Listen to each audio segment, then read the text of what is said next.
general nonfiction goes to Winner Take All Politics, Jacob S. Hacker and Paul Pierson.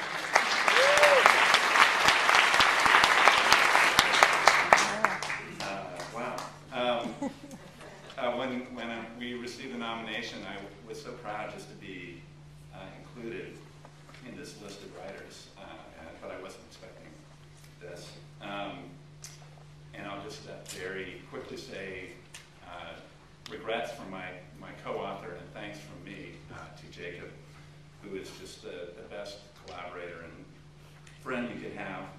We've been working together for 10 years now. And, he really wishes that he could be here. He's sort of an honorary Northern Californian too, since he's lived out here a fair amount of time. And I want to say thanks to my family who are here today.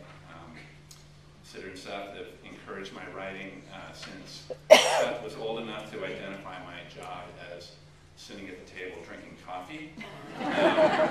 And they're now great writers themselves. And my wife Tracy, who always pushes me to get out of my comfort zone, and I think there's more of her in this book than she probably knows, since for an academic to try to write about complicated subjects for a general audience is definitely outside of my comfort zone.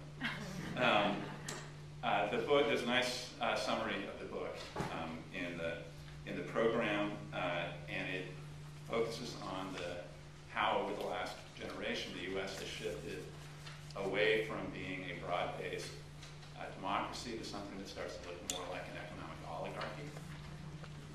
And I won't provide you with the grim statistics, but instead will read from a different passage at the end of a chapter called The Unseen Revolution of the 1970s, which I think captures what we think has happened, which is that the organized have triumphed at the expense of the much larger, much more disorganized parts of America. And the last section of the chapter is called Who Are These Guys?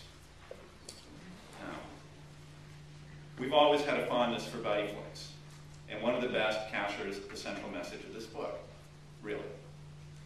Butch Cassidy and the Sundance Kid is a film about the West.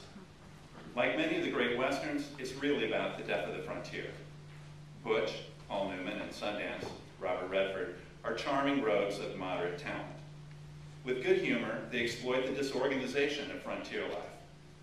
Fronting a gang of ne'er-do-wells, they pick off isolated banks or trains streaming alone through the prairies. Relying on little more than guile, mostly Newman, and bravado, mostly Redford, they find a market niche, and without breaking much of a sweat, they build a nice little business. Initially played mostly for laughs, the mood changes midway through the film. What looks like simply the gang's latest prey turns out to be a trap. Their motley crew dispatched in shockingly rapid fashion, the two heroes beat a stunned and rapid retreat, with a mysterious and sinister team in hot pursuit. Newman and Redford employ every escape trick they know, and they know quite a few, but each one fails. After each failure, they watch their relentless pursuers close in, and with growing apprehension, repeat the same question. Who are those guys? Those guys are a modern, efficient organization, bringing with them the death of the Old West, and more specifically, the death of amateur thieves like the film's heroes. Butch and Sundance eventually learned that the banks and railroads had grown tired of the nagging interference of the hole-in-the-wall gang. In response, they've recruited, equipped, and deployed a team of superb specialists, trackers, sharpshooters, and so on, to bring the source of the corporation's modest irritation to an end. Hopelessly cornered and desperate, Butch and Sundance make a spectacular, death-defying escape. Given a chance to regroup, they conclude that their only bet is to find a new frontier, and they head for Bolivia. There, they repeat some of their earlier successes against disorganized targets, reprising the light tone of the film's first scenes. But it is only Indian summer. Even in Bolivia, the machinery of modernity is advancing. Before long, the charismatic bandits are literally outgunned, spectacularly so, by another organization composed of what seems like half the Bolivian army. Who are those guys is, in a sense, the underlying question of this book.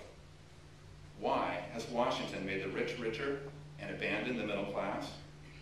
Because of the relentless effectiveness of modern, efficient organizations operating in a much less modern and efficient